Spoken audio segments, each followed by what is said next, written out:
All right, guys, time to watch season 2 of Welcome to Wrexham. I honestly already watched episode 1 already, so we're gonna give our review over season 2, episode 2, and season 2, episode 3. So let's check it out. Right one. Do you want it?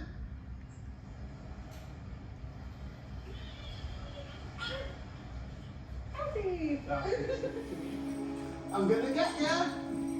We've managed to get the diagnosis for him, and we've obviously got things in place for him going forward in school.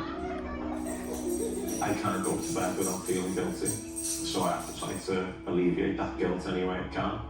And yeah, Wow. I might be too hard on myself, but ultimately football's second for me. It doesn't matter. He's the most important thing for me. Love you, Paul Mullen. We love you.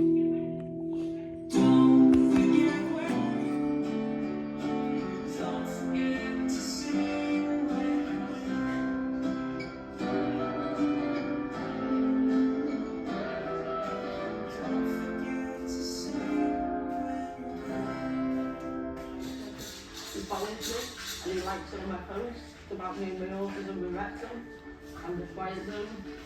It's great to have that feeling. Mindy having her own seat next to the same person every time, same routine, same stewards, changed.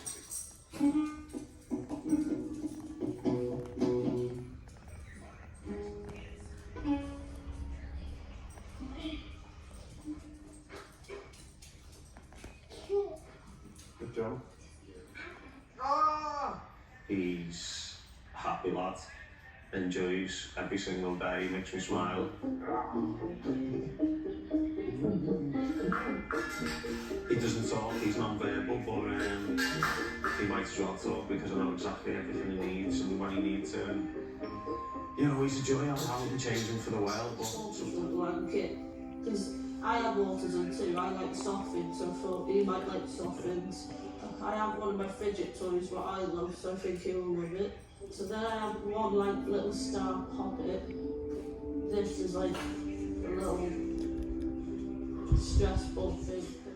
Thank you so much. I think I'll be so happy with this. Thank you, Paul You're Mullen. gonna have fun. Do you think you're gonna win?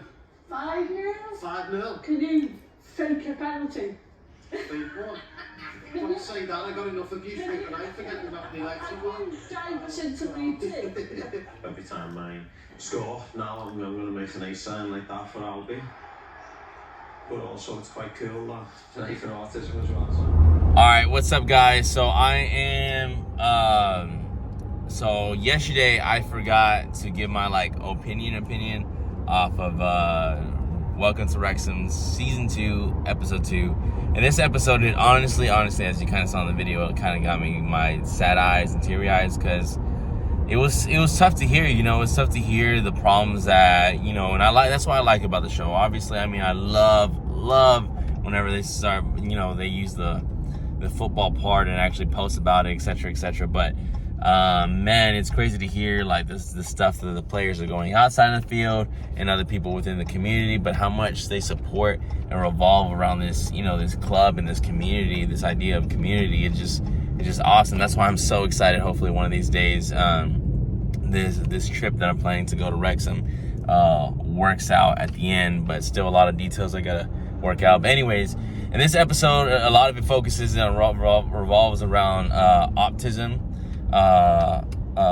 Autism, and Paul Mullen's son Albie deals with it. Obviously, if you watch the episode, because I don't think I can actually screen record and then put post clips of it. But anyways, his son Albie goes through it. In the beginning stages, he didn't have it, but then as he, I guess, grew up more and more, he started showing more signs, and now that it affects him a little bit more on a daily basis. Paul Mullen kind of talks about the struggles that he deals with as a father. Trying to help him learn and grow and everything like that. And as you heard it, or if you watched the episode, he talks about how hard it is especially when Albie's sick, or because Albie doesn't really communicate like that. So it's really hard for Paul Mullen, and it's stressful whenever he's Albie's sick and stuff like that, can't really communicate or let him know what's wrong. So, it's an everyday challenge or everyday learning experience for Paul to try to teach him some new stuff, make sure it sticks to his brain, and then as well as, figure out different ways to help him and be there for him and love him, etc., etc.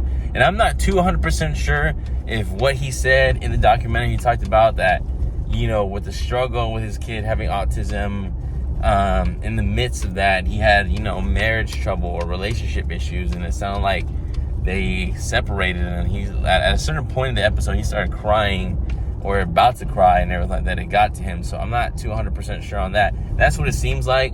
That's what it looked like in my perspective and sounded like the way he worded it. I would have to go back and find what exactly he said, but another part of this episode was someone named Millie, a nice young lady that I think grew up, and then more and more her autism, affected her and then kind of sunk in. Her mom talks about like the challenges with that, and this as a parent, and then Millie kind of gives us like the bright side perspective of like, it's not a disability, and she always very optimistic, very positive attitude, and the way she sees things and how much she loves going to the Wrexham games and all that stuff. Anyways, at the end of the day, I mean, just, this show just continues to show us like the struggles of people, the players on and off the field, and as well as, how much this team and how much this community and everything and what Rob and Ryan are doing for them and Wrexham means to them. So it's super excited to see. And obviously, it was just great. And then at the end, we finish off with the game. I believe they finished beating Seoul Moors 5-0. So it's super, super cool to see. But anyways, honestly, welcome to Wrexham. All around is a great show. I recommend, if you haven't seen it, go watch all of season 1. So season 2 can make sense. But obviously season 2 is already off to a good start. So yeah, super happy.